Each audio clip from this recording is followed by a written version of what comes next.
శాసన మండలి సభ్యుల బృందం, సీనియర్ నాయకుల బృందం ఈరోజు గవర్నర్ గారిని కలవడం జరిగింది. ఇందులో అందుబాటులో ఉన్న వాళ్ళందరం కూడా పాల్గొన్నాము. మాజీ మంత్రులు, ఎమ్మెల్యేలు, ఎమ్మెల్సీలు. ప్రధానంగా రెండు ముఖ్యమైన అంశాలు గవర్నర్ గారి దృష్టికి తీసుకొచ్చినాం. అందులో మొదటిది, రాష్ట్రంలోని నిరుద్యోగ యువత, రాష్ట్రంలోని విద్యార్థులకు కాంగ్రెస్ పార్టీ ప్రస్తుత ముఖ్యమంత్రి రేవంత్ రెడ్డి గారు కానీ, అదేవిధంగా ఈరోజు పార్లమెంట్లో ప్రతిపక్ష నాయకుడు రాహుల్ గాంధీ గారు కానీ ఆనాడు ప్రతిపక్షంలో ఉన్నప్పుడు ఏమేం హామీలు ఇచ్చినారు, ఏ రకంగా వాటిని వాళ్ళ తుంగలో దొక్కుతూ అప్రజాస్వామికంగా విద్యార్థుల మీద దాడులు, నిర్బంధాలు, కేసులు, న్యాయం అడిగిన విద్యార్థుల మీద లాఠీలు విరగొడుతూ ఒక భయానకమైన వాతావరణం. తెలంగాణ ఉద్యమ సమయంలో ఎట్లా అయితే యూనివర్సిటీలలో, కాలేజీ క్యాంపస్లలో, హైదరాబాద్లో ఒక భయానకమైన వాతావరణం ఆనాడు విద్యార్థుల మీద దాడుల్లో చూసినామో, అదే రకమైన వాతావరణం మళ్ళీ తిరిగి ఈరోజు పునరావృతం అవుతుందని చెప్పి గవర్నర్ గారి దృష్టికి తీసుకొని రావడం జరిగింది. ముఖ్యంగా గవర్నర్ గారికి చెప్పింది ఏమంటే, మొదటి సంవత్సరంలోనే, ప్రభుత్వం ఏర్పడ్డ మొదటి సంవత్సరంలోనే 2 లక్షల ఉద్యోగాలు ఇస్తామన్న రాహుల్ గాంధీ గారి మాట జాబ్ క్యాలెండర్ అని చెప్పి పత్రికల్లో పుంకాలుగా ఫ్రంట్ పేజీల్లో ఇచ్చిన అడ్వర్టైజ్మెంట్లు ఇవన్నీ కూడా వారి దృష్టికి తీసుకొచ్చినాం. గ్రూప్ 1, గ్రూప్ 2, గ్రూప్ 3 ఈ 3 నోటిఫికేషన్లు కూడా గతంలో కేసీఆర్ గారు ముఖ్యమంత్రిగా ఉన్ననాడు ఇచ్చిన వాటిని తిరిగి రద్దు చేసి కొత్త వాటిని ఇస్తాం, పోస్టుల సంఖ్య పెంచుతామని చెప్పి కాంగ్రెస్ పార్టీ ఇచ్చిన మాటను గుర్తు చేసినాం. దాంతోపాటు జాబ్ క్యాలెండర్ ఇంతవరకు నిలబెట్టుకోలేదు, ఒక్క నోటిఫికేషన్ కూడా ఇవ్వలేదు అనే మాట కూడా గవర్నర్ గారి దృష్టికి తీసుకొచ్చినాం. దాంతోపాటు మెగా డిఎస్సి అన్నారు, అది కూడా చేయలేదు.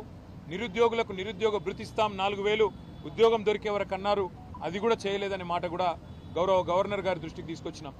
అన్నిటికీ మించి సిటీ సెంట్రల్ లైబ్రరీలో ఉన్న చదువుకుంటున్న విద్యార్థులను బయటికి ఇడ్చుకొని రావడం, ఉస్మానియా యూనివర్సిటీ హాస్టల్లో ఉన్న విద్యార్థులను ఇవాళ వారి మీద దాడులు చేసి మరి పోలీసులు అప్రజాస్వామికంగా వ్యవహరించడం, ఇవన్నీ కూడా గవర్నర్ గారి దృష్టికి చాలా వివరంగా మేమందరం కూడా వివరించి చెప్పడం జరిగింది.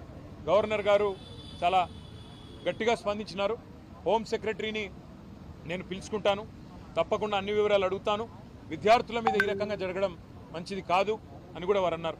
ఇవాళ విద్యార్థులు నిరాహార దీక్షలు చేస్తున్నారు, కొంతమంది ధర్నాలు చేస్తున్నారు, చివరికి కొంతమంది ఢిల్లీ దాకా పోయి అక్కడ కూడా గొడవ చేస్తున్నారు సార్ అని చెప్పి వారికి అన్ని కూడా వివరంగా చెప్పడం జరిగింది.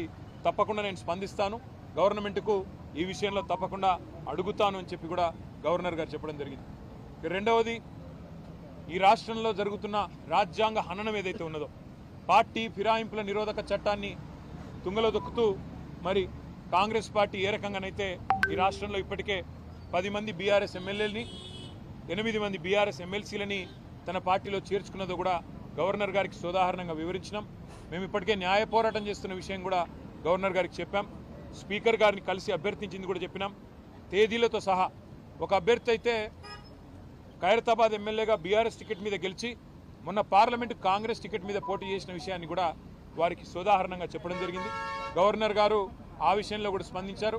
తప్పకుండా నేను గవర్నమెంట్కు, ముఖ్యంగా ఇక్కడ ప్రస్తుతం ఉన్న అధికారులకి, స్పీకర్ గారికి కూడా నేను విషయం తెలుసుకొని నా పరిధిలో ఉన్నంత వరకు న్యాయం చేసే ప్రయత్నం చేస్తానని చెప్పి వారు చెప్పడం జరిగింది. తప్పకుండా గవర్నర్ గారు మరి ఈ 2 విషయాల్లో, ముఖ్యంగా నిరుద్యోగ యువత విషయంలో తను స్పందించిన తీరును మేము అభినందిస్తూ ఉన్నాం, స్వాగతిస్తూ ఉన్నాం. తప్పకుండా వెంటనే హోమ్ సెక్రటరీని కూడా పిలుస్తానని కూడా చెప్పారు. చివరిగా ప్రోటోకాల్ విషయంలో కూడా జరుగుతున్న ఉల్లంఘనలు, మా ఎమ్మెల్యేలకు, ఎమ్మెల్సీలకు జరుగుతున్న అగౌరవం, అధికారులు వ్యవహరిస్తున్న తీరు, ప్రభుత్వ నిర్వాహకాన్ని కూడా చాలా వివరంగా గవర్నర్ గారికి చెప్పినాము. గవర్నర్ గారు ఈ విషయంలో నేను ఒక లేఖ రాస్తాను ప్రభుత్వానికి, తప్పకుండా ఎవరి మర్యాద అయినా కాపాడవలసిన బాధ్యత డెమోక్రాటిక్గా, ఎవరు గెలిచినా ప్రజాప్రతినిధి, వారి గౌరవానికి భంగం వాటిల్లితే మంచిది కాదు, నేను ఒక ఉత్తరం కూడా రాస్తాను రాష్ట్ర ప్రభుత్వానికి అని చెప్పారు. దానికి కూడా వారికి అభినందనలు తెలియజేస్తూ, భవిష్యత్తులో ఇలాంటి ఏ సమస్య వచ్చినా తప్పకుండా మీరు నా దగ్గరికి రండి, నాకు అన్ని విషయాలు కూడా మీరు చెప్పండి అని చెప్పి కూడా గవర్నర్ గారు చెప్పారు. కేవలం గవర్నర్ గారితోనే ఆగకుండా భారతదేశంలో ఉండే రాజ్యాంగబద్ధమైన పదవుల్లో ఉండే పెద్దలందరూ ఎవరెవరైతే ఉన్నారో వారిని అందరినీ కూడా కలుస్తాం. కాంగ్రెస్ పార్టీ చేస్తున్న నిర్వాకం, ఒకవైపు రాజ్యాంగం పట్టుకొని రాజ్యాంగాన్ని రక్షిస్తున్నట్టు పోజులు కొడుతూ, మరొక వైపు రాజ్యాంగాన్ని తుంగలో దొక్కుతున్న వైనం ఏదైతుందో, ఇవన్నీ కూడా అటు అవసరమైతే రాష్ట్రపతి దాకా కూడా పోతాము.